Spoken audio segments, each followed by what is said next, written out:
Bien, on va essayer de dérouler cet atelier APPS service aux citoyens, en fait, assez rapidement parce qu'on a un petit peu de retard par rapport au timing. Coup de chance, il y a un intervenant qui n'est pas là, donc ça devrait passer dans le timing normal. Donc, Euh, et donc, je vous invite donc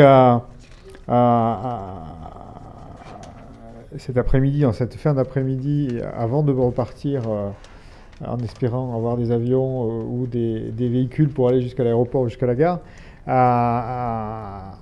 finalement à analyser quatre projets qui fonctionnent, hein, qui sont des services aux citoyens qui ont le mérite globalement de fonctionner et d'apporter une utilité. Je crois que généralement les collectivités territoriales, les acteurs publics essaient, lorsqu'on met en place des systèmes d'information, de la numérisation de process ou de services, qu'il y ait une plus-value. Une plus-value quelquefois financière et quelquefois évidemment de service et d'usage, une amélioration du service. Quand ça amène les deux, c'est encore plus formidable, évidemment. Donc, quatre finalement exemples de ce type de service. Vous aurez d'abord Monsieur Chekib Garbi, directeur général du Centre d'innovation des technologies de sans contact de Lille, qui présentera un petit peu les travaux effectués sur Lille, évidemment. Vous aurez Monsieur Éric Auquier, qui est directeur des systèmes d'information du Centre d'informatique pour la région bruxelloise, qui présentera un projet d'objets communicants en fait pour informer ce qui se passe dans la... Si, si. Ah, si, si, bien sûr. Et il y a un tabouret, hein. Il y a un tabouret, hein. Non, non, non. J'avais pas fait. Il était là il y a 30 secondes, donc ça me paraissait difficile qu'il ait disparu, quoi. Donc, pour les fausses rumeurs, là-bas, je vous tiens responsable, évidemment. Il y aura évidemment Patrick Duverger, directeur de la logistique et des systèmes d'information de la ville d'Antibes, qui nous parlera d'un système d'information de suivi de réseau. Et puis, Monsieur Paul Meyer, qui est adjoint au maire à Strasbourg, sur un projet de convivialité et numérique au service d'événements festifs. Donc je propose de commencer sans tarder par la première démonstration, Monsieur Chekib Garbi. Voilà, donc on travaille sur différents aspects, les usages qui sont importants, et à partir des usages, on définit justement quelles sont les meilleures technologies appropriées.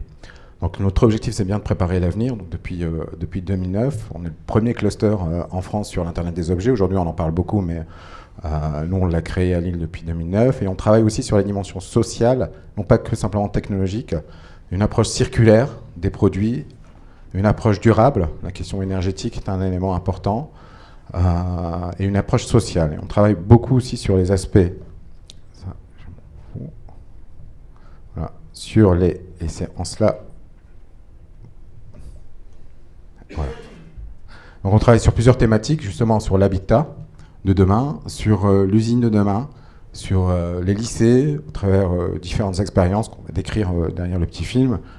Et en fait, dans l'histoire là qu'on va vous raconter, c'est un peu l'histoire d'une personne, d'une famille qui a des enfants qui vont au lycée, qui a un habitat connecté avec son extérieur, sur des aspects de solidarité, de lien avec son espace public, qui a une vie d'achat, donc avec la dimension commerce, parce que le Nord-Pas-de-Calais est une terre de retail et de commerce, donc on retrouvera également des expériences autour du commerce. Donc l'idée, c'est bien de décrire un peu le parcours de vie au travers des différents projets qu'on a pu mener. Donc en l'occurrence, un qui s'appelle la Smart Home. En fait, on a une expérience à Lille qu'on a menée depuis 2010, qui est un habitat connecté, qui s'appelle Smart Home by CITC, donc qui est un projet soutenu par la métropole européenne de Lille et par le conseil régional. On a un démonstrateur, donc on en est à la version 3, qui a évolué tout au long de ces années, où l'on démontre l'usage de ces technologies pour une habitation dans le cadre de la réhabilitation. Donc on utilise plutôt des capteurs et des services liés en sans fil et sans contact, Derrière ces services, on a 3 axes principaux qui sont justement le lien social avec son environnement et sur de la multidiffusion. Donc on va retrouver des applicatifs tels que je suis en connexion au travers de différentes interfaces, soit par la télé, donc pour des personnes âgées qui ont l'habitude d'utiliser leur télécommande pour avoir accès à des services de portage de repas à domicile, par exemple, soit sur le téléphone portable, soit sur tablette, à distance, pour piloter l'ensemble de la maison. On a aussi une expérience avec Sopra sur ce qu'on appelle le City Hero. Donc c'est un réseau social de proximité où on va pouvoir partager des informations, questionner. Laissez, on va...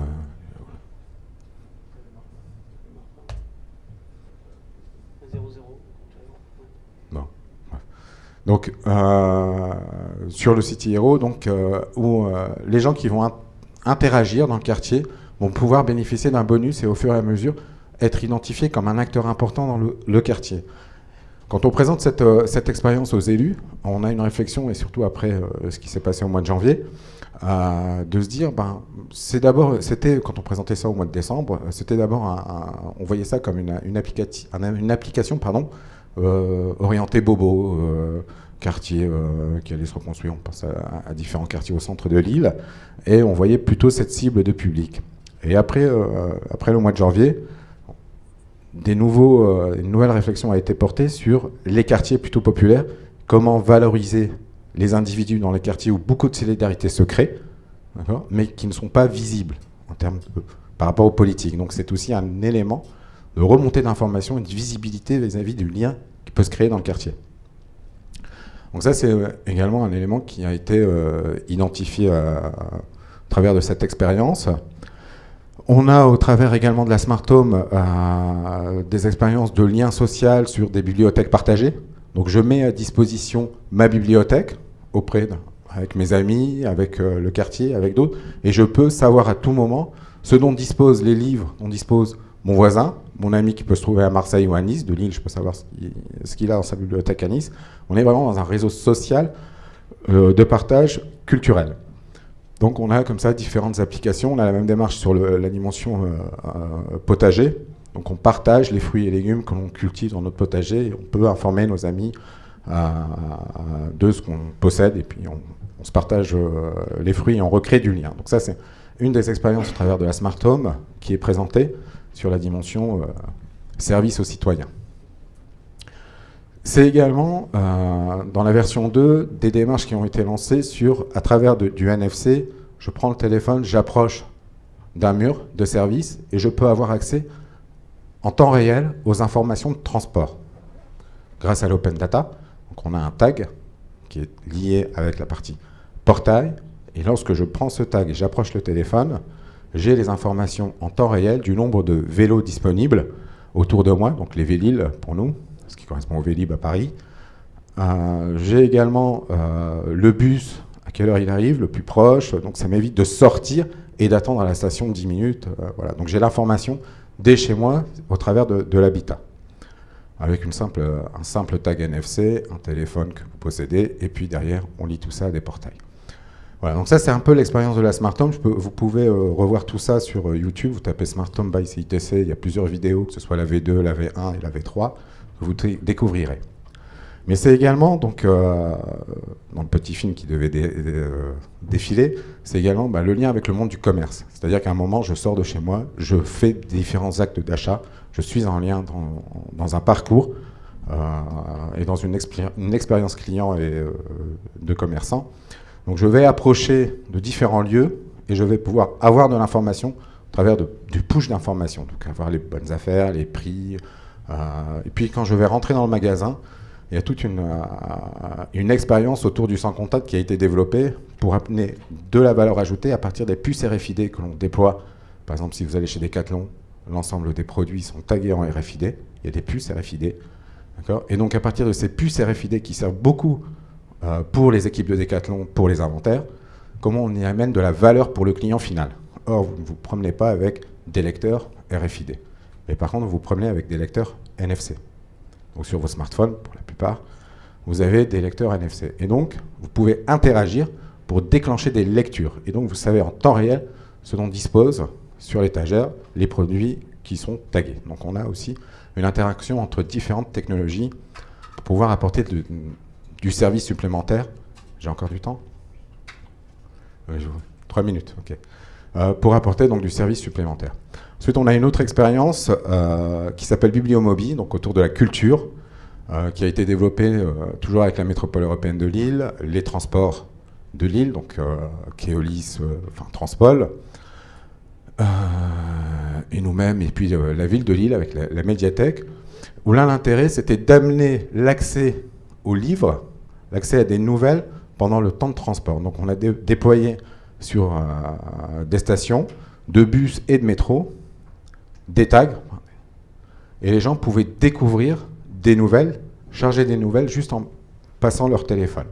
Donc, et ensuite, tout au long de leur parcours, découvrir ces nouvelles. On avait 5 nouvelles, ces 5 nouvelles changeaient tous les mois, et on en avait une qui était un roman, donc ils avaient des épisodes. Voilà, donc au niveau culturel, on retrouve aussi sur des expositions particulières, donc toutes les interactions que on peut avoir avec le citoyen tout au long de son parcours. Enfin, c'est au niveau du lycée.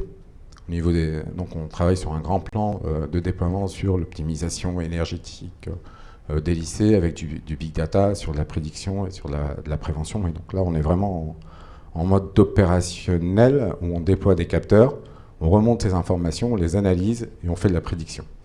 Voilà. Après, il y a aussi la partie usine, mais je ne vais pas vous la décrire.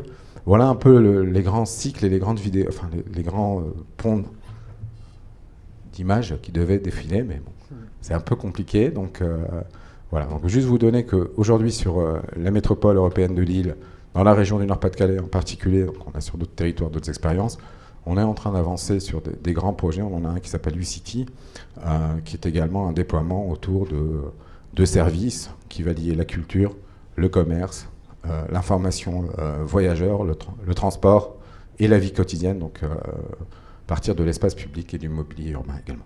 Voilà un peu un descriptif rapide. Alors un descriptif très très riche, effectivement, à la fois technique et aussi beaucoup culturel. C'est quand même une caractéristique, si j'ose dire, quand même de vos travaux. Intéressant. Deuxième présentation, je ne fais pas de transition, hein, de Monsieur Auquier, concernant la ville bruxelloise. Allez-y. Présentation.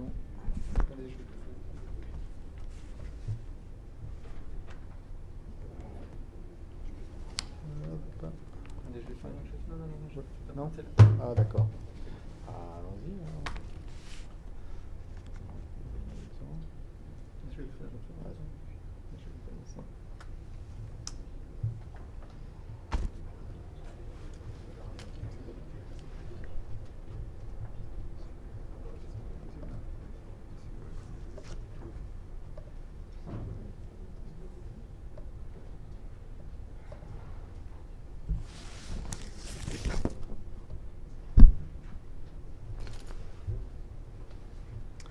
Voilà, je me présente.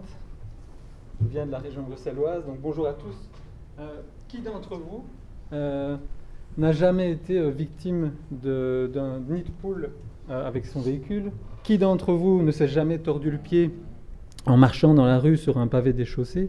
Et qui d'entre vous, finalement, n'a jamais eu envie de signaler ces désagréments à sa mairie?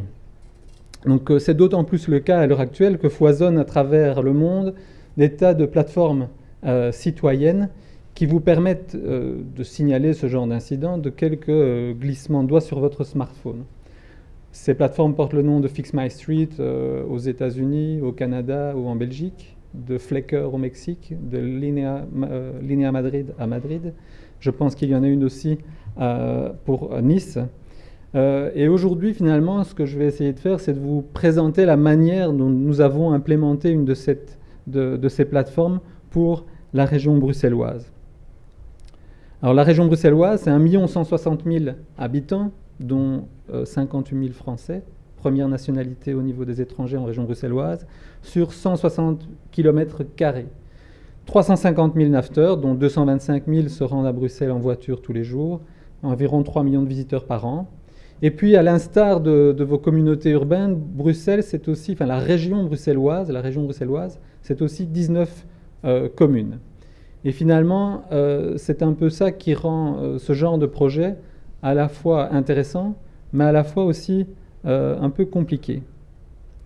En effet, donc pour le citoyen, signaler un incident, c'est un véritable casse-tête. Son interlocuteur, la personne qui va gérer le problème qu'il veut signaler, va dépendre d'une part de l'endroit où il se situe, est-ce que je suis sur une voirie communale, une voirie régionale, et va dépendre aussi du type d'incident qu'il va signaler. Deux exemples. Premier exemple, un nid de poule.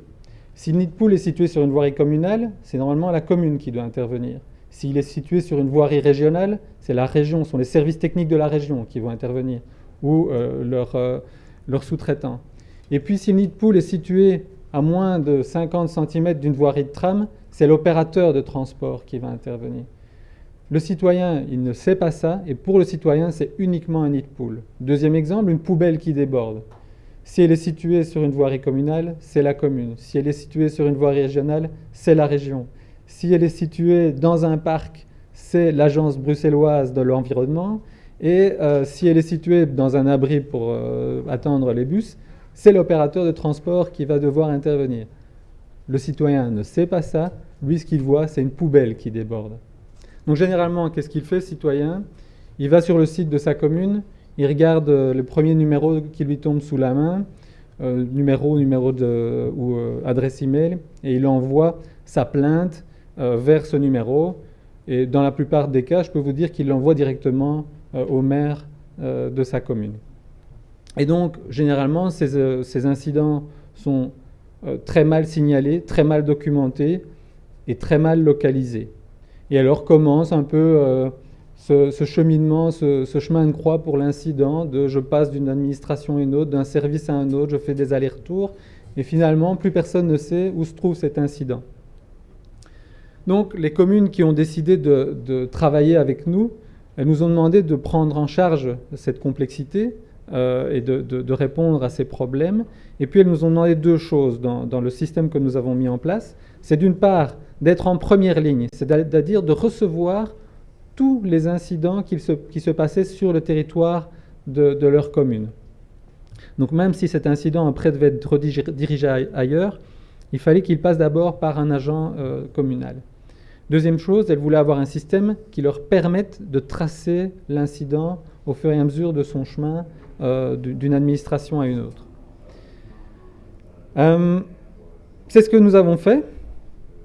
Et puis, après quelques mois de travail, 6 mois de travail, fin avril 2013, nous avons mis une première version de l'application Fix My Street pour l'ensemble de la région, enfin pour 6 communes, 6 municipalités de la région bruxelloise.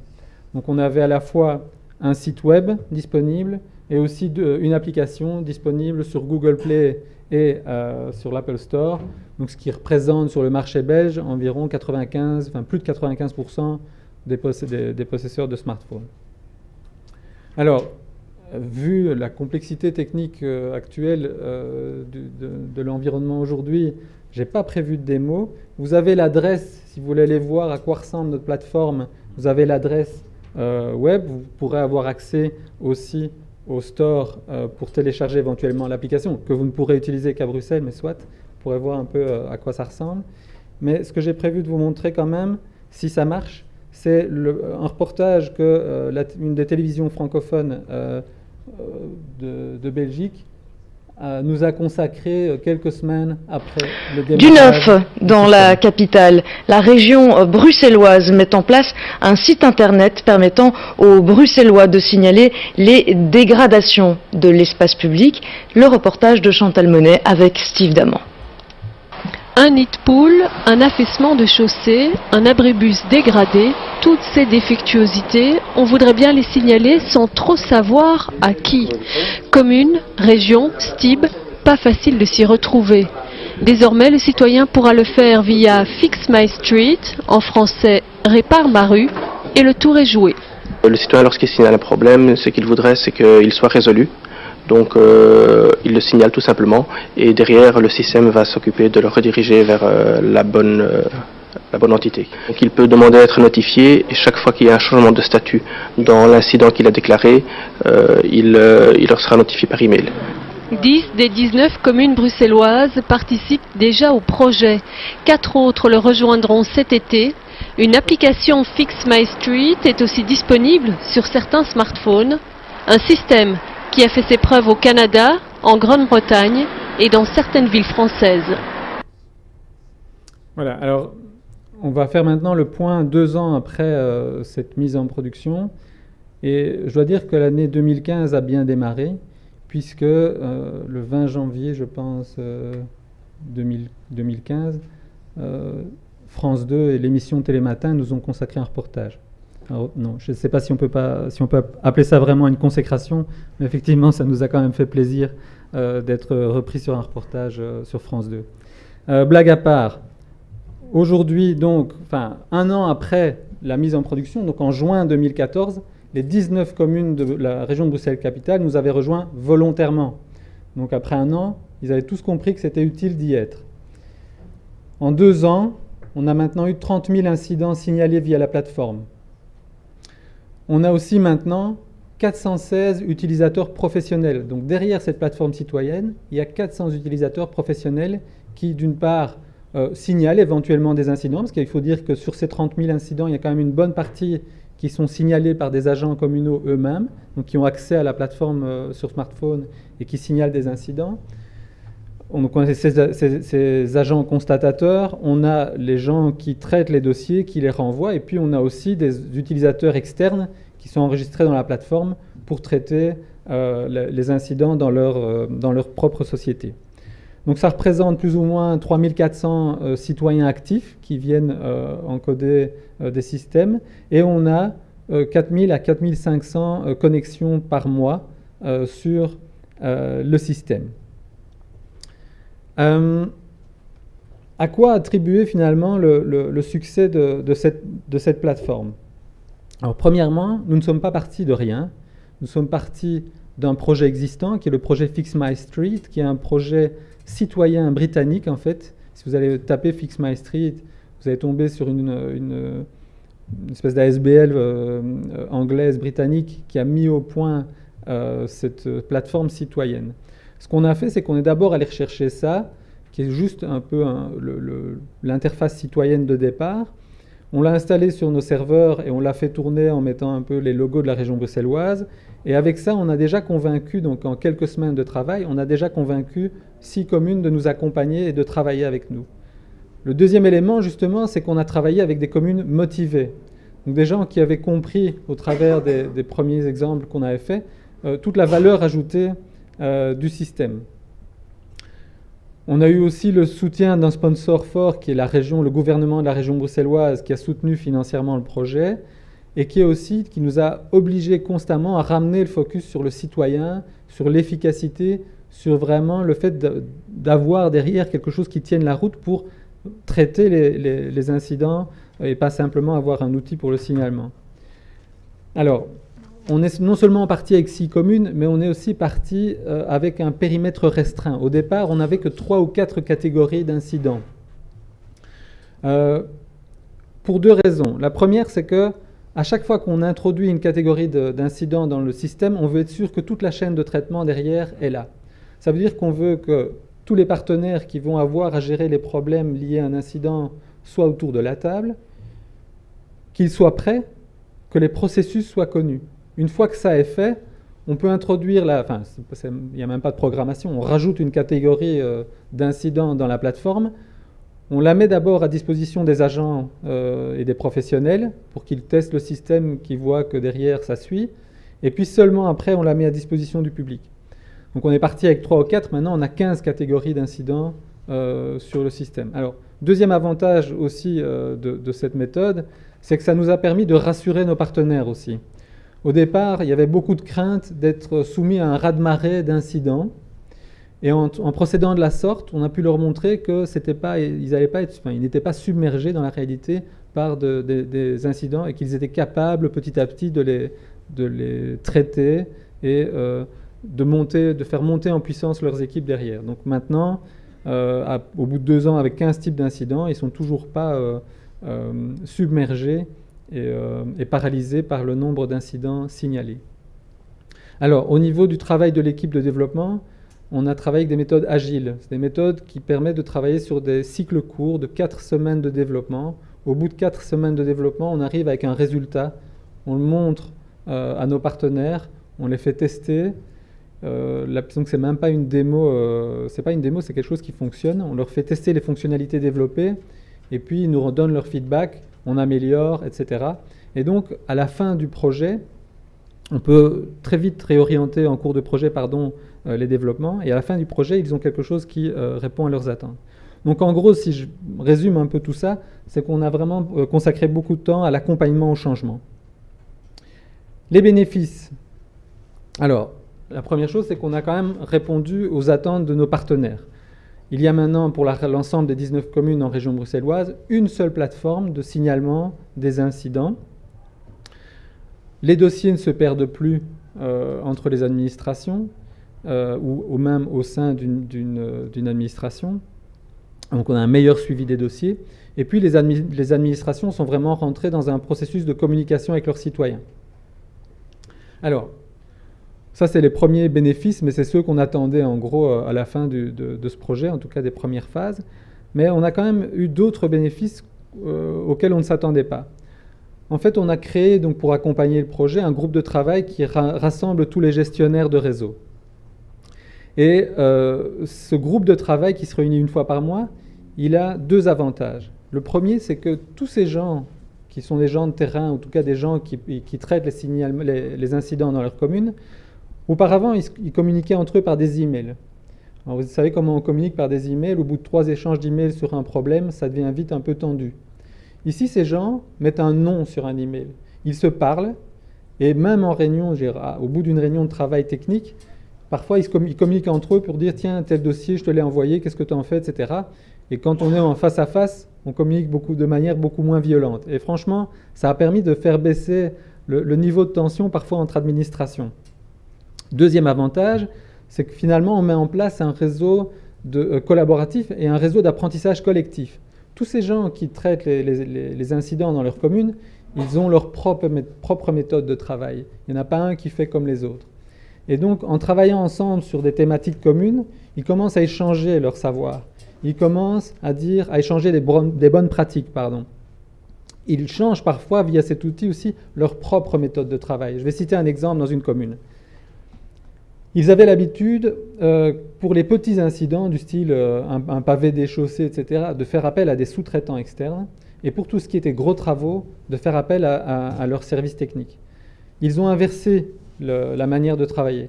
Maintenant, leurs équipes techniques, qui sont beaucoup plus mobilisables rapidement, interviennent sur les petits incidents, je veux dire, qui vont avoir un fort impact au niveau de la population, parce que si au bout de 2 jours, vous venez réparer quelque chose devant le commerce d'un de vos citoyens, vous avez une bonne image. Et puis tout ce qui est gros travaux, ils sous-traitent alors aux externes.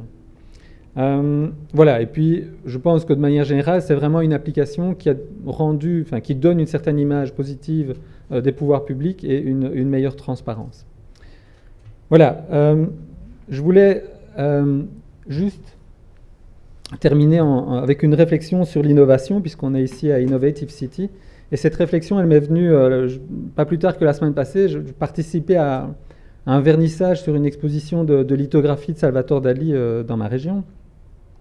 Et le collectionneur qui présentait sa collection nous raconte cette anecdote. Donc Salvatore Dali, paraît-il, n'aimait pas les lithographies. Donc c'est un processus qui a été inventé en fin du XVIIIe siècle. Et sous l'insistance de son commanditaire, qui allait quand même le payer à la fin, Salvatore Dali a fait venir ses pierres lithographiques. Et puis il s'est aussi fait livrer une arquebuse. Et en fait, il a commencé à tirer dans chaque pierre lithographique. Et à partir du résultat qu'il avait obtenu, il créé de nouvelles œuvres. Et donc, on a appelé ça plus tard le bullettisme, de Belette. Hein. Et donc, c'était pour vous dire que Salvatore Dali n'a pas inventé quelque chose, il a innové. Il est parti de quelque chose qui existait et il a innové, il a mis en place quelque chose de nouveau. Et puis voilà, je pense, enfin j'espère qu'à notre modeste niveau, en allant chercher quelque chose qui existait déjà et en lui ajoutant quelque chose, on a aussi innové en région bruxelloise. Alors, juste 2 mots. D'abord, je vous remercie pour votre attention. Si vous voulez en savoir plus sur les activités du centre informatique de la région bruxelloise dont je fais partie, vous avez l'adresse du bas. Vous allez voir sur quoi on travaille pour l'ensemble des pouvoirs publics en région bruxelloise. Et puis, vous dire aussi que ce projet fait partie d'une stratégie Smart City que nous avons remise et publiée au travers d'un site qui s'appelle www.smartcity.brussels. Et vous pouvez aller voir aussi quels sont les autres projets Smart que l'on fait donc en région bruxelloise. Voilà, je vous remercie pour votre attention. Merci pour ce projet qui effectivement est un projet qui existe déjà dans pas mal d'endroits, mais qui a pu montrer combien il est innovateur en matière de changement des organisations, en matière de mutation. Et c'est peut-être ça qu'il y a de plus difficile, puisque la technique, lorsque la technique est au service de ces mutations et de ces changements, c'est peut-être ça la grande innovation et le grand intérêt du numérique. On descend, on quitte Bruxelles et on va, bien entendu, à Antibes sur la côte, pas très loin. Voilà. Et là, on est à Antibes. Et Antibes, on va nous expliquer un petit peu Antibes où sévit un directeur des systèmes d'information que vous avez devant vous. Alors à Antibes, donc on fait des innovations, c'est tout à fait naturel puisqu'on a la sage Antibes, Sophie Antipolis, qui est juste à côté. Et également, c'est sous l'impulsion du député maire et président de la CASA, M. Jean Leonetti, donc que l'on fait toutes ces innovations. Ça fait plusieurs années qu'on fait des innovations techniques dans le domaine du numérique. Et la première innovation consiste à trouver les moyens administratifs de faire des partenariats. Donc en fait, un partenariat, c'est l'inverse d'un marché public. Un marché public, vous connaissez votre besoin, mais pas l'entreprise. Et dans un partenariat, vous ne connaissez pas le besoin, vu que c'est une innovation, donc vous avez une idée assez peu précise du besoin réel. Et par contre, vous connaissez très bien l'entreprise, vous connaissez le partenaire, et souvent c'est un partenaire local. Donc c'est l'antithèse d'un marché public. Donc pour faire un partenariat, la condition préalable, c'est qu'il y ait 0 €, c'est-à-dire qu'il soit fait à titre non onéreux. Comme ça, vous êtes conforme aux règles des marchés publics. Donc les partenariats que je vais vous présenter, il y en a 3. Je vais essayer d'aller rapidement. Le 3e étant le plus intéressant vu qu'il démarre. Celui dont je vous parle là tout de suite est un partenariat qui s'est terminé et qui nous a occupé l'année dernière. Donc Antibes est le terrain d'essai de SAP. SAP qu'on ne présente plus, premier concepteur logiciel en Europe. On a travaillé plus précisément avec SAP Canada et avec les équipes en France, puisqu'il y a un gros site de R&D à SAP à Sophie Antipolis. EasyMedia, une start-up de Sophie Antipolis qui fait des bornes interactives. Et le SICAM, un syndicat intercommunal d'informatisation des collectivités territoriales qui regroupe le Var et les Alpes-Maritimes et d'autres communes. Donc, le but du jeu, c'était de faire un scénario sur les monuments communicants, c'est-à-dire sur l'Internet des objets, et donc savoir mieux de quoi on parle quand on parle d'Internet des objets. Donc, rendre les choses qui ne sont pas communicantes naturellement et les rendre communicantes, il y a plusieurs méthodes, évidemment. La méthode classique, c'est faire du M2M. Donc, on met une carte SIM, un appareil comme un téléphone avec le secteur, une alimentation électrique, un abonnement GSM, et votre objet va communiquer, c'est-à-dire qu'il va avoir des fonctionnalités communicantes. L'inconvénient, c'est l'électricité et l'abonnement GSM. Donc si vous voulez multiplier et rendre communicants beaucoup d'objets, sans électricité et sans abonnement GSM, il y a ce qu'on appelle les beacons, les balises, qui communiquent en Bluetooth sur un rayonnement assez court, entre 5 et 20 mètres. Et c'est ce qu'on a utilisé dans le projet. Alors une balise, c'est un petit objet qui coûte pas cher maintenant, mais qui coûtait cher à l'époque. Donc au début, en 2013, c'était 300 € la balise. En 2014, 30 € et en 2015, je ne sais pas combien elles sont, mais elles ont largement diminué. Donc une balise, c'est ça. Ça émet en Bluetooth sur une vingtaine de mètres à la ronde. Il y a une pile dedans qui est censée tenir la charge, qui ne tient pas forcément.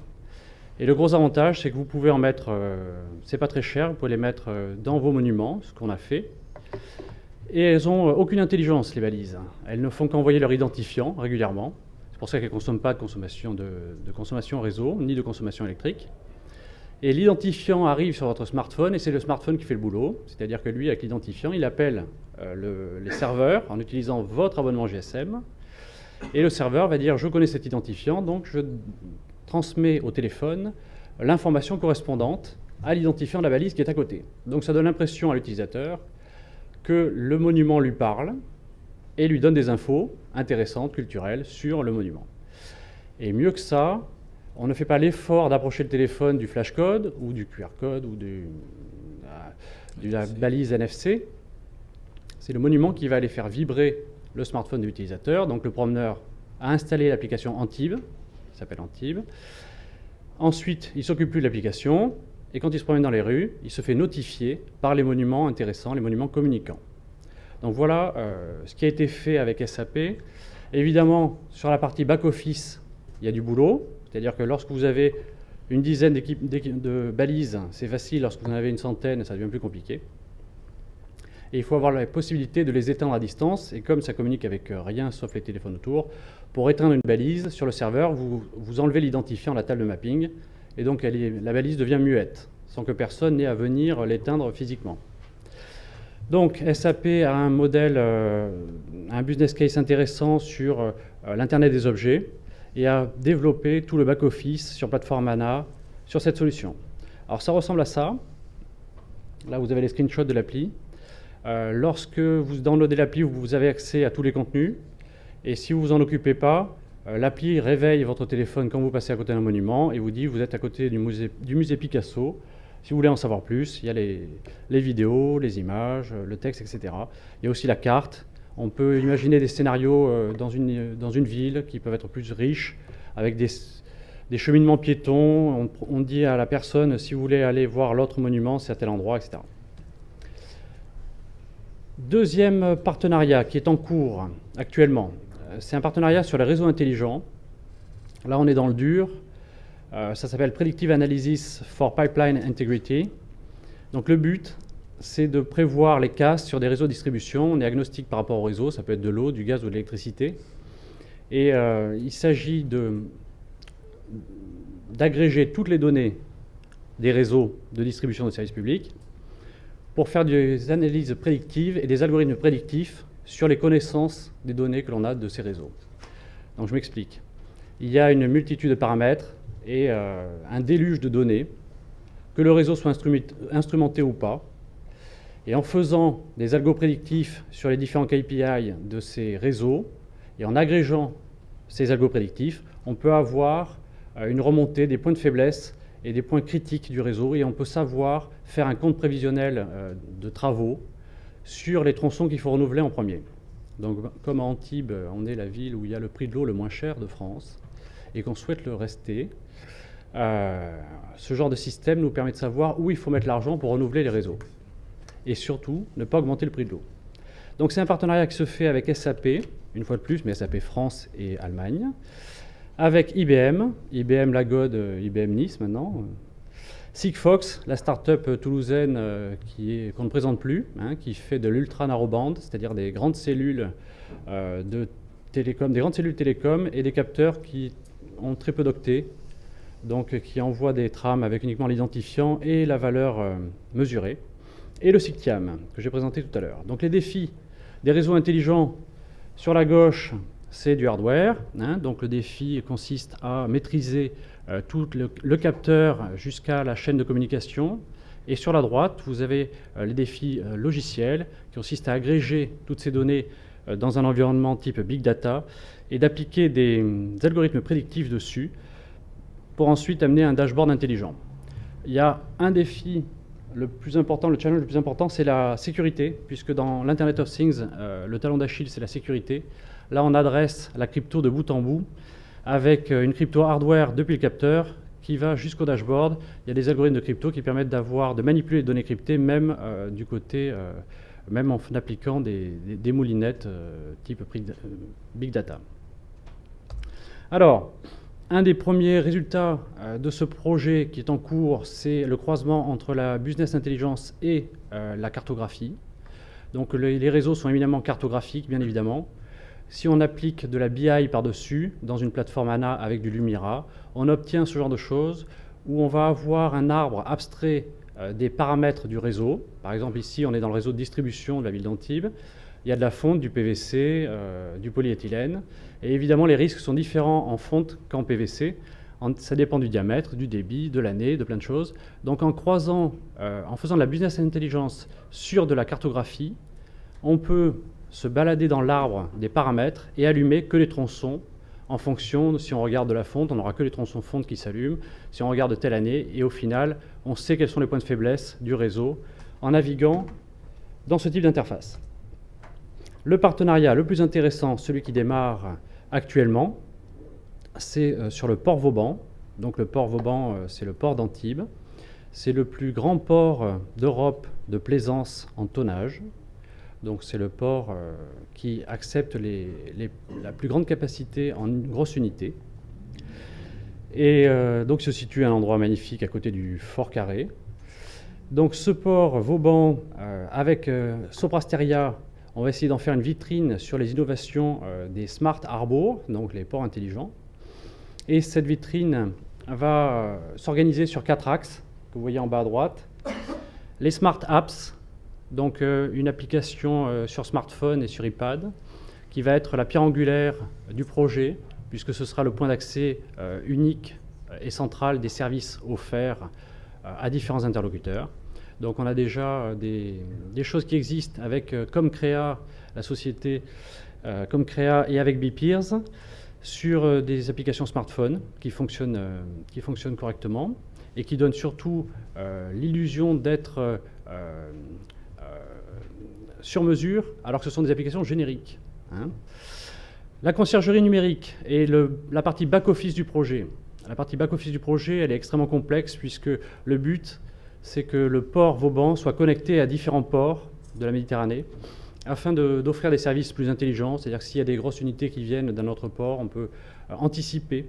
De la même manière, s'il y a des départs et si le bateau, d'une manière anonyme, on sait qu'il est loin et qu'il ne va pas revenir, on peut mieux gérer les places de port et ainsi que le trafic au sein du port Vauban. Les capteurs IoT, les capteurs d'Internet of Things, il y en a plusieurs catégories, évidemment, qualité de l'air, qualité de l'eau, et également des capteurs de place pour savoir si la place est occupée ou pas. Et FTTB, je vous en parlais à la fin, mais vous avez deviné. Alors les Smart Apps, ça ressemble à ça. Donc on a 2 screenshots de l'application Yachting Antibes qui vient de Comcrea et BPeers. Et en bas, à droite, à gauche, un schéma d'architecture de ce qui sera fait avec nous par Soprasteria sur un cloud dédié à l'écosystème d'un port. Donc on va le tester sur le port Vauban et on le déclinera ensuite en production. Ce sera le problème de Soprasteria, puisque nous, on est pilote, et donc à titre non onéreux pour l'instant.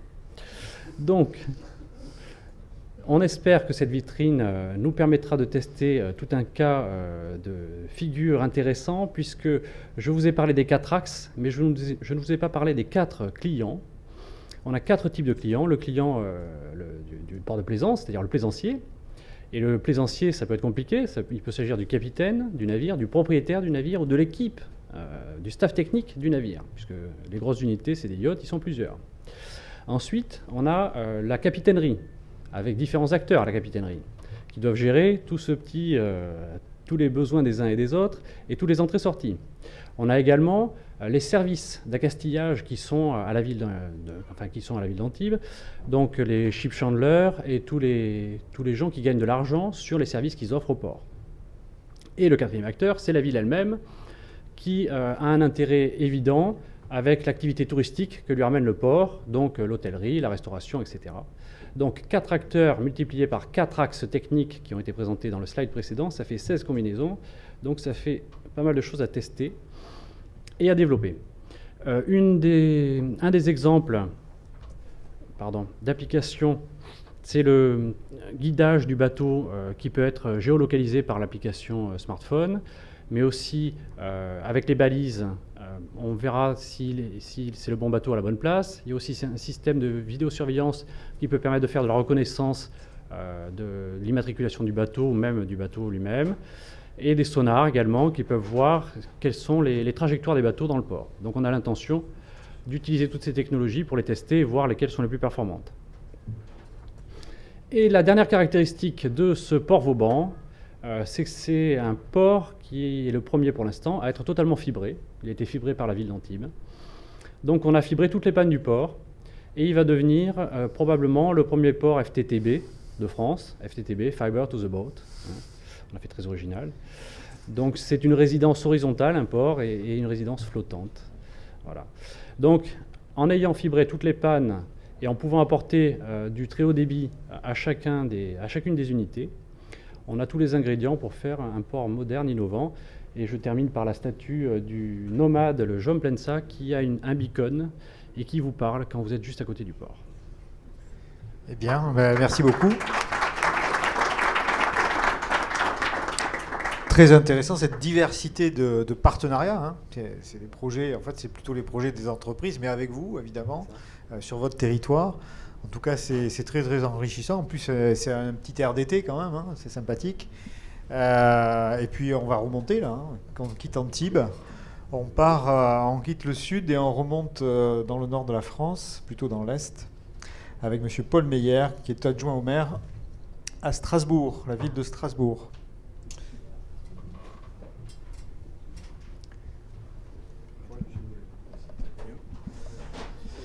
Merci donc pour Paul Meyer, donc adjoint au maire en charge du numérique à Strasbourg, mais aussi du centre-ville comme territoire, ce qui me permet d'avoir deux casquettes et aussi donc beaucoup la casquette de l'usager et des demandes des usagers quotidiens vis-à-vis des services numériques. On va parler d'une application de service. On va un peu se rafraîchir et se décaler dans le temps puisqu'on va parler de Noël. Vous le savez, Strasbourg est le premier marché de Noël d'Europe, avec autour de 3 millions de visiteurs, autour de 2 millions de touristes. On va lancer, je pense, la slide, et sinon je vais m'en passer. On a à cet égard des défis bien particuliers. On a des flux extrêmement importants qui mêlent à la fois des habitants du territoire, puisqu'on est sur une eurométropole transfrontalière de plus d'un demi-million d'habitants, qui mêlent donc des flux de touristes familiales et du territoire, mais aussi à l'international, puisqu'on a une fréquentation autour de 75% de touristes français, tout le reste étant ventilé assez largement à l'étranger. On avait un défi qui se posait à nous, c'était la capacité à s'adresser à la fois aux Strasbourgeois, mais aussi aux touristes, pour leur donner de l'information contextualisée et géolocalisée, avec un défi. Le marché de Noël de Strasbourg, c'est une douzaine de sites différents, entre 300 et 400 chalets répartis un petit peu partout sur toute la ville. Et à ça s'ajoutent environ 600 événements en l'espace de 35 jours. Donc beaucoup d'informations sur un espace extrêmement contraint, très resserré, puisqu'il s'agit uniquement de l'hypercentre de l'agglomération. Avec, encore une fois, cette difficulté de pouvoir s'adresser à chacun. On a essayé de chercher une solution qui nous permettrait de répondre à ces différents défis. On s'est, dans un échange et dans un dialogue avec Soprasteria, on a essayé d'imaginer une solution qui permettrait, encore une fois, d'y répondre. Je pense qu'on y arrivera. Sinon, c'est pas grave, on laisse tomber. Et je fais 100. Et donc, on va vous le présenter. Voilà, magnifique. Donc vous avez ici la magnifique rosace de la cathédrale de Strasbourg schématisée en boule de Noël. C'était notre... voilà. On peut mettre la slide suivante. Voilà. Donc c'est à peu près ce que je disais, c'est un peu sous-estimé peut-être. Donc effectivement, donc l'ensemble de ces événements, on peut passer, je pense, à la suite. Voilà. Donc on avait besoin effectivement de mettre à disposition des visiteurs un outil particulier, les guides papier habituels et traditionnels étant largement obsolètes, vu la densité d'informations et de visiteurs qu'on a sur ce site. Le préalable a été quand même de mettre en place, que le roaming en Europe n'est pas toujours très compétitif, un service d'abord de Wi-Fi gratuit et en libre accès sur les principales places publiques et sur le territoire du marché de Noël. Et la deuxième conséquence logique était de travailler sur une application mobile, ce que nous avons donc construit avec Soprasteria. On va mettre, je pense, la suivante. Voilà. Alors, l'application Noël à Strasbourg, quelle est-elle? Le but, vous le voyez, est de se contextualiser et d'obtenir l'ensemble des informations heure par heure. C'est-à-dire que vous vous baladez dans le centre-ville de Strasbourg, vous avez votre application. Là, on n'a effectivement pas de capteur, on est uniquement sur de l'information contextualisée. Petite parenthèse, comme toujours, le préalable a été naturellement de travailler avec nos services à l'harmonisation et la valorisation des données pour permettre effectivement leur traitement. C'était en cours et naturellement, cette dynamique liée à la dynamique plus globale de l'open data nous a permis de déployer ce service et de donner ces données. Donc on se balade au centre-ville de Strasbourg et on a la possibilité de capter sur son téléphone tout ce qui se passe à l'instant T où on déambule. Donc les différents événements, les différents chalets. On est en capacité aussi de se repérer parce que c'est tout simple, mais là aussi c'est une demande assez conséquente. La première demande aux offices du tourisme ou aux agents qui s'occupent de l'animation sur le territoire, c'est des demandes de plan et ces demandes de contextualisation. Donc la première offre finalement, c'était de permettre à tous ces touristes de se repérer dans la ville de manière globale. La deuxième chose, c'était de le faire par rapport à l'offre actualisée qu'ils pouvaient trouver à l'instant T où la déambulation avait lieu. On a voulu une application très simple, très ouverte, sans nécessité d'authentification. On a voulu aussi se mettre en cohérence avec les autres outils numériques qu'on pouvait utiliser. Donc on l'a fait avec la carte de la collectivité, avec les fonds de carte qu'on pouvait... Non, on l'a fait avec OpenStreetMap. Google Maps, finalement. Google Maps. Que voulez-vous? Voilà, donc ça a permis l'ensemble de la création de l'ensemble de ces onglets et donc la mise en dynamique de l'offre qu'on peut avoir sur le territoire. En moyenne, chaque soir, pour se donner une idée, on est sur une vingtaine, au minimum une vingtaine d'événements organisés. Donc on a une offre très très dense, uniquement dans ce que nous avons réussi à recenser jusqu'ici.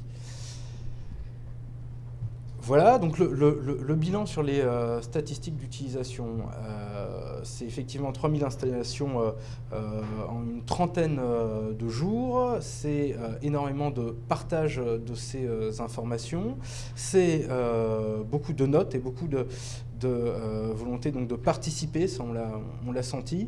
Nous on était assez réticents à cette idée. Finalement on voit que c'est quelque chose qui plaît toujours beaucoup.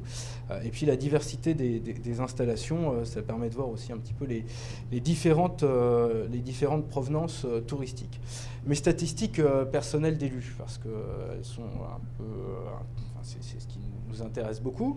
C'est une très belle couverture presse parce qu'on a réussi une belle innovation et puis un service qui parlait beaucoup aux Strasbourgeois et qui parlait beaucoup aux institutions qui travaillent dans le tourisme. Donc c'est un outil dont se sont tout de suite appropriés mes collègues aux différentes délégations thématiques, commerce, tourisme, que le grand public a fortement apprécié, encore une fois, qui a permis une belle couverture presse. Et puis ça a permis aussi ce travail et cette interaction de sensibiliser un petit peu plus encore finalement l'administration, mais surtout les partenaires privés à la nécessité d'intégrer ce genre d'outils. On est toujours dans une difficulté dans le commerce et dans l'animation, plus dans le commerce d'ailleurs, et dans la vente de détail particulièrement, pour pénétrer un peu ce secteur et conscientiser que le numérique n'est pas l'ennemi du développement local. Moi, parfois, les commerçants de mon quartier me disaient « Attendez, vous allez faire du numérique, mais ça va inciter les gens à aller sur Internet, du coup, ils ne viendront plus chez nous. » Et bien, avec cette application, on a réussi par la preuve à montrer que, justement, lorsqu'on relocalise le numérique, on arrive à y mettre du sens et surtout, on en fait une force pour développer les flux dans des commerces locaux. Et ça a permis de faire avancer une véritable bataille culturelle dans les têtes des commerçants du centre-ville. Et c'est un outil, en tout cas, qui nous servira de levier pour la suite. Ça a aussi fait bouger l'Office du tourisme, qui était effectivement un petit peu... qui se reposait sur ses lauriers et qui aujourd'hui s'interroge sur les carences qu'il peut avoir en matière d'information numérique. Là aussi, on a fait évoluer les choses.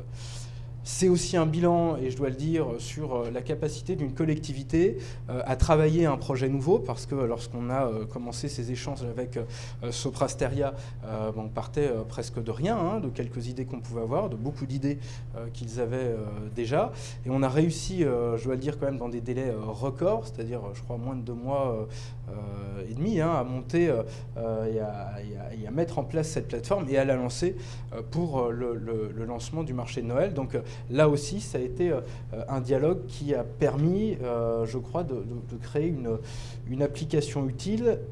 On en parlera tout à l'heure. Je ne sais pas s'il reste encore une slide ou si c'était fini. Voilà. Donc on a permis de créer cet outil qui est effectivement donc complémentaire à des services qui existaient déjà, puisqu'on avait déjà beaucoup de services numériques, notamment une application Strasmap qui avait une petite originalité, qui avait gagné quelques prix pour ça, parce qu'elle rassemblait déjà en son sein l'ensemble des informations concernant les mobilités, que ce soit le vélo en libre-service, les bus, les trams, les parkings, etc., etc. Donc on avait déjà, c'était déjà une application mobile qui rassemblait beaucoup de choses en elle-même. Donc il fallait aussi vendre, on va dire, la pertinence d'avoir une application dédiée. On a vu que ça s'intégrait bien à un écosystème numérique. On a vu aussi effectivement l'importance de la notation pour les utilisateurs. Et je pense que nous, moi, ça m'a bien fait évoluer aussi, quitte à devoir travailler sur de la modération par après, parce que dans l'appropriation de l'outil, c'est vrai que là, on est sur quelque chose de très très très fort et la notation a très bien marché. Ça permet aussi de gérer et de canaliser un certain nombre de flux, parce que même en étant piéton, on est dans des ruelles historiques où on a de la congestion et on a des bouchons piétons au moment du marché de Noël de Strasbourg. Donc c'est toujours un peu désagréable. Ça participe aussi, en travaillant sur de l'incitation à des parcours guidés, à prévenir ce genre de difficultés avec un travail en amont.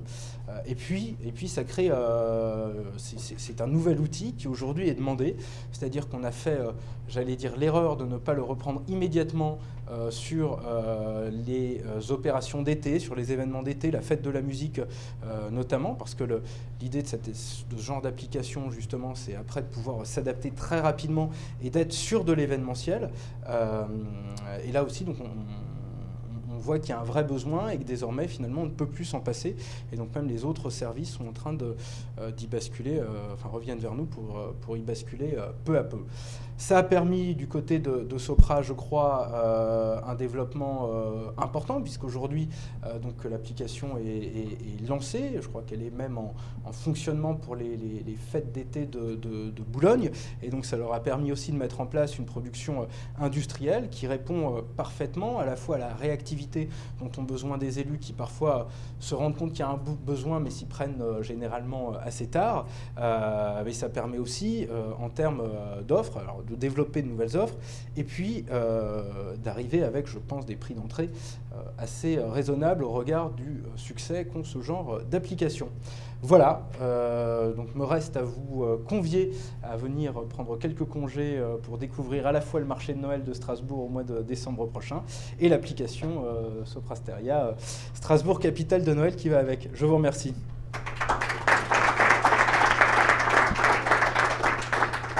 Merci beaucoup. Évidemment, on va faire une petite série de questions. Peut-être pour démarrer et faire le lien un petit peu, ma question s'adressera à vous concernant l'application. J'ai bien compris que ça fonctionnait en Wi-Fi en fait, hein. C'est ça ? Surtout, oui.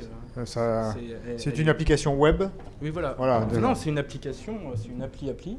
Oui. C'est pas une web app, c'est vraiment une application à télécharger sur Android, Apple, etc. Okay. Et on la retrouve aussi bien en 4G, 3G que Wi-Fi. D'accord. Ok. Donc c'est ma question, en fait, c'est pas une question, c'est plutôt une remarque concerne.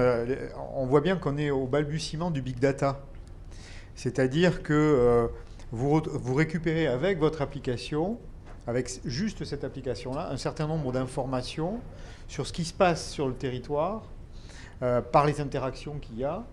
Et on voit que finalement, s'il y a, là c'est une application un petit peu touristique, mais s'il y a 5 ou 6 ou 10 applications comme ça qui sont développés sur le territoire et qui produisent de la donnée en permanence. Ça donne aussi à l'élu probablement que vous êtes un certain nombre d'informations sur ce qui se passe sur le territoire, peut-être les non-dits, peut-être des choses qu'on ne percevait pas immédiatement, avec une sensibilité qui n'était peut-être pas adaptée ou autre. Et là, effectivement, je trouve que par vos propres moyens, quelque part, vous recréez une espèce d'objet communicant avec la population, pour le coup, qui permet de voir ce qui se passe sur votre territoire. Je trouve que c'est assez intéressant du point de vue du concept. Voilà. Même si, au départ, le but du jeu, c'est de fournir du service à la population, il y a un effet qui se coule, si j'ose dire, avec l'idée que ça produit aussi pour vous de l'information très, très utile pour améliorer la politique publique en question, quoi. Ça vous a permis peut-être un petit peu de temps pour réfléchir aux questions qui seraient susceptibles. Alors, on est allé à Antibes, on est allé à Strasbourg, on est allé un petit peu partout, à Lille. Oui, allez-y. Oui, bonjour, merci pour ces applications que j'ai trouvées très très impressionnantes. Il y a beaucoup de gens ici, je pense, qui ne sont pas niçois. Moi, ce qui me manque quand j'arrive à Nice, c'est le point d'entrée pour identifier toutes les applications existantes. Je pense par exemple que quand on voyage à l'étranger, on reçoit un SMS qui nous dit voilà, vous êtes en Belgique, pour consulter vos messages, faites le 888.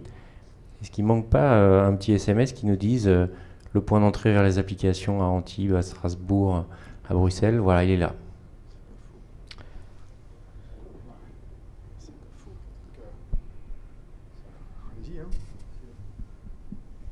Oui, c'est un réel problème et c'est pour ça qu'on a appelé l'application Antibes, parce que quand on voyage, on met le nom de la ville dans laquelle on veut aller, on regarde ce qu'il y a dans l'Apple Store.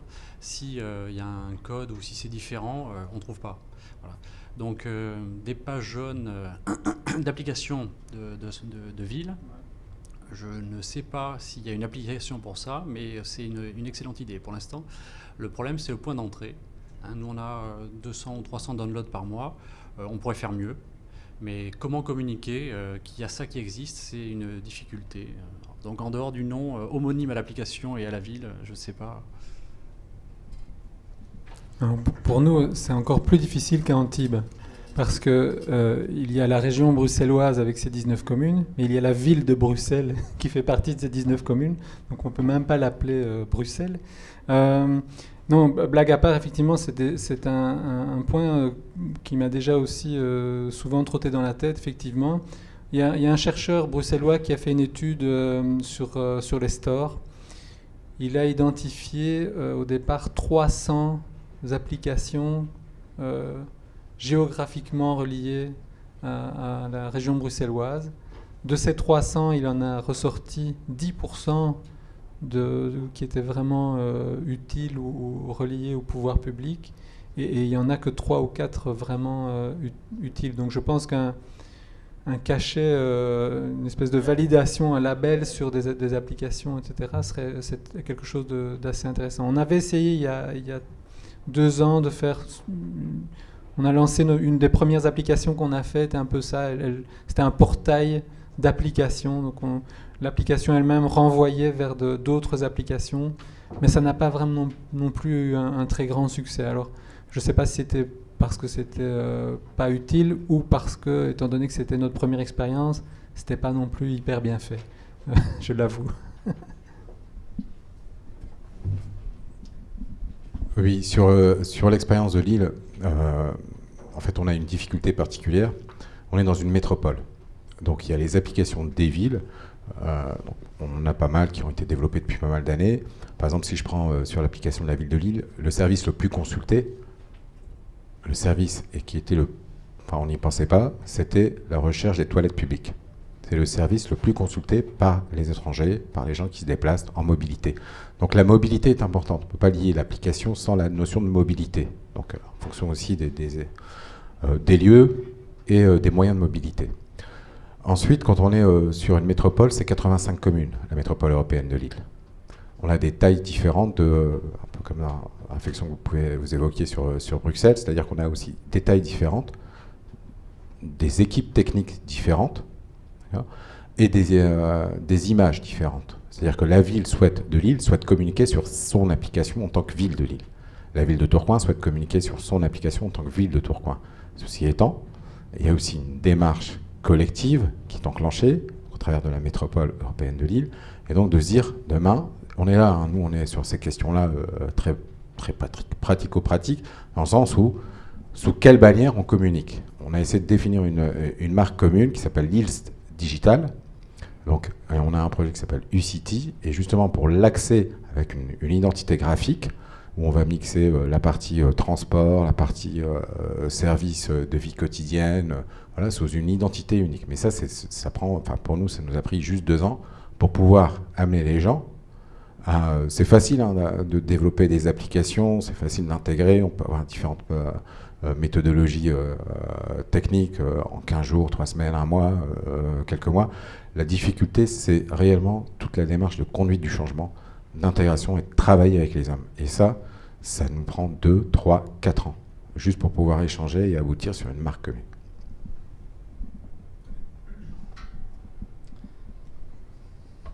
Oui. J'ai 2 questions. La première, c'est quelques précisions sur le partenariat avec Sopra. Parce que j'ai compris qu'au début, vous ne payez pas grand-chose. Mais maintenant, en exploitation, comment ça se passe? C'est la première question. Et la deuxième, c'est sur ces applications qui sont pour le citoyen. Comment est-ce que les citoyens, dans toutes vos réalisations, ont été impliqués dans leur conception? Allez, Sopra. Alors, dans le cadre des partenariats d'innovation, c'est à titre non onéreux pendant l'expérimentation. Si l'expérimentation se termine et qu'on est satisfait du résultat expérimental, il arrive qu'on garde le résultat de la manière expérimentale, toujours actif, sans marché de maintenance et en l'état. Voilà. C'est arrivé avec des partenaires, SAP notamment, et d'autres, France Labs, qui nous ont laissé le logiciel qu'ils ont développé, la première version, le laisser en l'état. Lorsqu'on veut productiser, lorsque ça correspond vraiment à un besoin, on s'est rendu compte qu'il y a un besoin de la population, on veut aller plus loin, alors on est obligé de faire un marché public, et ce n'est pas forcément l'expérimenteur qui gagne le marché. Donc ça peut être un petit peu frustrant, ça peut être compliqué, mais ça fait partie des règles du jeu, l'expérimentation. C'est-à-dire que ce n'est pas parce qu'on fait une expérimentation qu'il y a un marché après en production. Après, sur l'implication des citoyens, pour la ville d'Antibes, tant que c'est expérimental, les citoyens sont dans l'écosystème d'essai, on va dire. Ils sont testeurs de l'application et ils vont donner leur avis de la manière la plus structurée possible en disant c'est bien, c'est pas bien, j'aime, j'aime pas, etc. Donc on va en tenir compte. Mais l'innovation ne vient pas du besoin citoyen. Voilà. Le projet est rectifié, les étapes du projet sont rectifiées en fonction des besoins des citoyens. Mais comme on n'est pas en prod et qu'on n'a pas payé, on fait quelque chose, on regarde ça marche pas, on corrige le tir, mais on ne peut pas dire qu'il y a un besoin identifié au démarrage. Voilà. Dans le cas de Fix My Street, on n'a pas impliqué le citoyen dans ce projet. Par contre, c'est une réflexion qu'on est en train de faire plus globalement au sein de notre centre informatique. De mettre en place ce genre de démarche, c'est-à-dire de trouver des moyens d'avoir des avis, éventuellement d'impliquer les citoyens dans des démarches co-créatives. Donc ce sont des choses sur lesquelles on est en train de réfléchir, on n'a encore rien de concret. La seule chose très modeste mais concrète, c'est le site Smart City, www.smartcity.brussels, où là, on permet aux citoyens c'est une sorte de boîte à idées, donc ils peuvent soit voter pour des projets, soit y apporter leurs propres idées de projets. Ça, c'est une première initiative qu'on vient de lancer. Je crois que j'ai un micro. On a... ça s'en mêle. Alors, pour l'appli Noël, non, pas du tout, puisqu'on est allé vraiment en mode projet très rapidement. D'ailleurs, je ne l'ai pas dit, mais le nombre de téléchargements est finalement très très important par rapport au fait qu'on n'ait fait absolument aucune com, mis à part effectivement les articles de presse qu'on a pu avoir sur le sujet, puisqu'on est parti sur quelque chose d'assez tardif. L'an prochain sera l'année où on verra vraiment les résultats en termes de téléchargement et d'usage, puisque là on va préparer les choses correctement et anticiper la com dès le début. Sur les autres projets numériques qu'on mène, pour le coup, c'est aussi simple que ça. Il s'agit de projets qu'on intègre dans la démocratie locale, c'est-à-dire dans ce qu'on a comme dispositif de conseil de quartier. On va refaire par exemple complètement le site internet de la ville de Strasbourg et de la communauté urbaine. J'estime que c'est un grand projet urbain. Et donc on aura une participation des habitants à l'égal de ce qu'on aurait eu pour un chantier tram ou pour une école. Voilà, donc on aura une participation citoyenne exactement sur les mêmes modalités. Je ne souhaite pas séparer le numérique des autres grands projets urbains finalement. Excellente démarche. Une dernière question. Moi, j'en ai une. Vous avez parlé du FTTB, FTTB touristique, en quelque sorte, pour les bateaux. Comment le raccordement se fait aux bateaux ? Il y a une rallonge de fibres qui va jusqu'au... Aujourd'hui, il y a un RJ45, mais avec qui peut aller sous l'eau, donc c'est une prise particulière. Il y a des bornes, comme vous avez l'électricité et l'eau potable, il y a le réseau. Les bornes vont être refaites et on va mettre de la fibre optique. Donc vous aurez une prise fibre directement. Sur le bateau. Oui, tout à fait. Impressionnant. Le premier FTTB de France. Moi, j'aurais encore peut-être une remarque et du questionnement, puisque c'est des projets urbains. On a vu quand même qu'il y a pas mal de projets touristiques, que ce soit à Bruxelles, que ce soit à Antibes ou que ce soit à Strasbourg. Dans les télécommunications, l'un des grands soucis du tourisme, c'est que finalement, lorsqu'un usager il vient de l'étranger avec son smartphone, si un smartphone, il a un opérateur évidemment de son pays, il y a du roaming, donc il passe sur un opérateur national, ça a un coût. S'il fait de la data sur son opérateur national, ça a un coût. Alors, sur les yachts, à mon avis, ça ne pose pas de problème. Mais peut-être que ce n'est pas le cas de la totalité des populations qui voyagent. Et que certains, finalement, quand ils arrivent à l'étranger, ils coupent la data. Voilà. Et ils coupent la data, et ce qui veut dire qu'après, il n'y a plus que... voilà, comment on arrive à se connecter à cet usager, justement, avec ces applications. C'est probablement le Wi-Fi qui peut faire le relais. Et les zones Wi-Fi sont pas toujours... voilà, on ne couvre pas toute une métropole touristique en zone Wi-Fi. Donc, le lien qu'il peut y avoir avec ces problématiques de télécommunication, est-ce que vous y avez été confronté à ces difficultés Je vais citer le cas de l'application justement touristique de la région bruxelloise. Donc là, deux choses ont été faites. La première, c'est que quand vous téléchargez l'application, vous téléchargez toute la cartographie qui va avec. Et donc, vous emportez avec vous les cartes dans votre smartphone. Donc, quand vous faites votre préparation de voyage, vous téléchargez l'application, vous téléchargez les fonds. Et si jamais il y a des informations nouvelles, quand vous connectez à votre hôtel au Wi-Fi, vous téléchargez les informations complémentaires. Deuxième chose, c'est que ce genre d'application aussi fonctionne beaucoup sur la géolocalisation. Et là, le GPS ne dépend pas des abonnements 3G, etc. Et donc, vous pouvez continuer à vous localiser sur la carte que vous avez téléchargée. Donc, voilà, il y a des solutions. Pour l'application Fix My Street, là, je ne pense pas qu'à l'heure actuelle, la cartographie soit téléchargeable. Par contre, il y a un process offline, c'est-à-dire que vous pouvez utiliser l'application en rue en mode offline, et puis quand vous vous connectez, vous envoyez votre rapport avec toutes les informations. Donc ça, c'est aussi une manière de faire. Oui, l'application d'Antibes, l'application touristique, pareil, il y a un contenu offline qui n'est pas évidemment remis à jour à chaud, mais qui fonctionne pour quelqu'un qui est en... Voilà.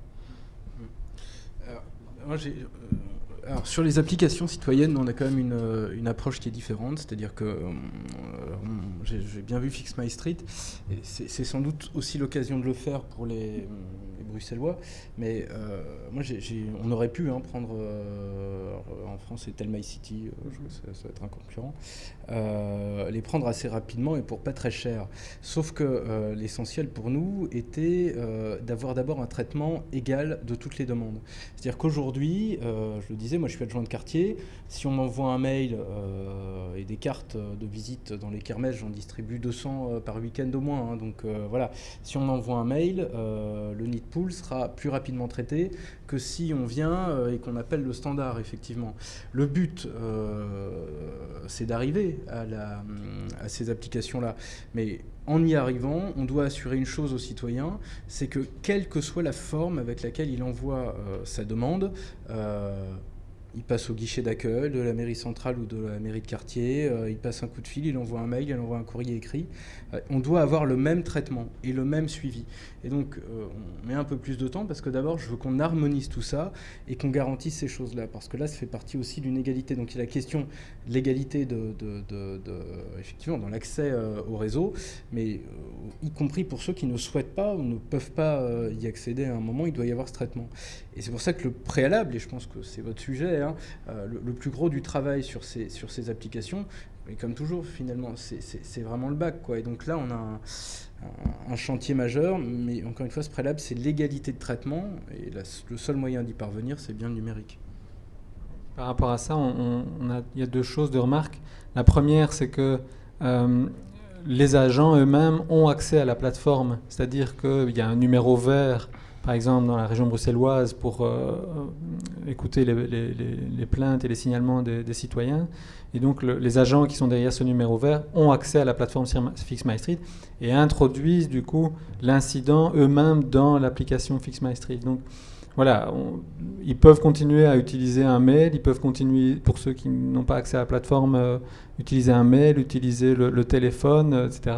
Mais derrière, il y a toujours maintenant cette démarche de la part des agents régionaux, communaux, d'introduire ce signalement dans l'application. Alors, deuxième chose, par rapport, c'est la problématique des catégories d'incidents qui n'étaient pas là au début. C'est un autre type de discrimination par rapport au type d'incident. Ce qu'il faut bien se rendre compte, c'est que dans les catégories, le citoyen ne va pas s'arrêter à ça. C'est-à-dire qu'au début, il n'y avait pas les déchets, il n'y avait pas les poubelles. Eh bien, il prenait la catégorie nid pool, et puis il prenait une photo de la poubelle, et il disait la poubelle déborde. C'était dans la catégorie nid pool, mais ils arrivaient quand même à contourner le système pour réintroduire ce type d'incident. Donc voilà, il y avait quand même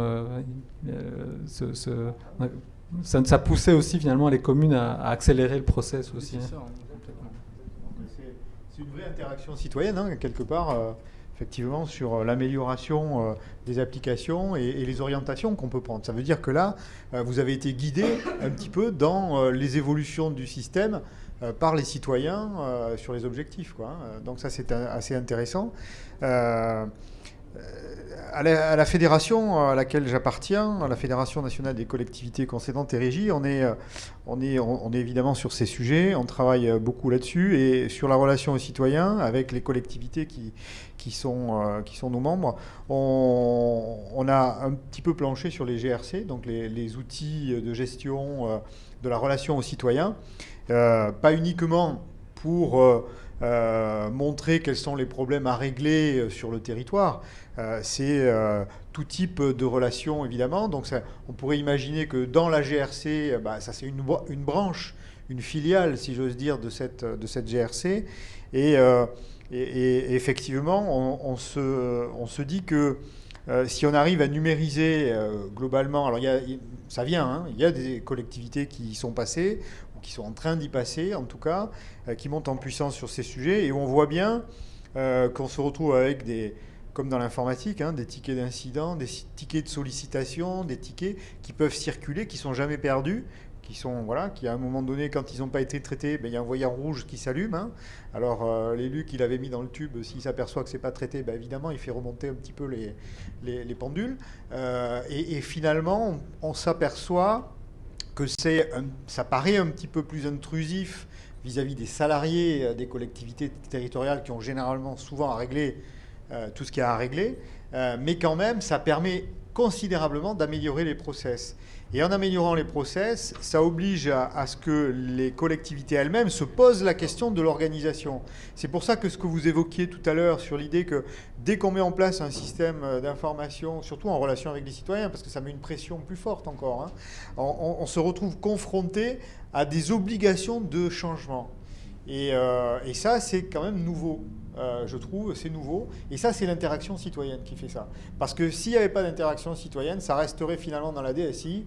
Et puis, ça peut attendre 6 mois, 1 an et demi, tant qu'il n'y a pas cette pression populaire. Ça veut dire quoi?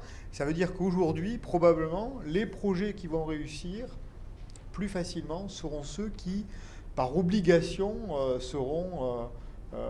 dans l'interaction avec la population. Et je pense que ça, c'est ce que vous avez démontré un petit peu dans vos projets.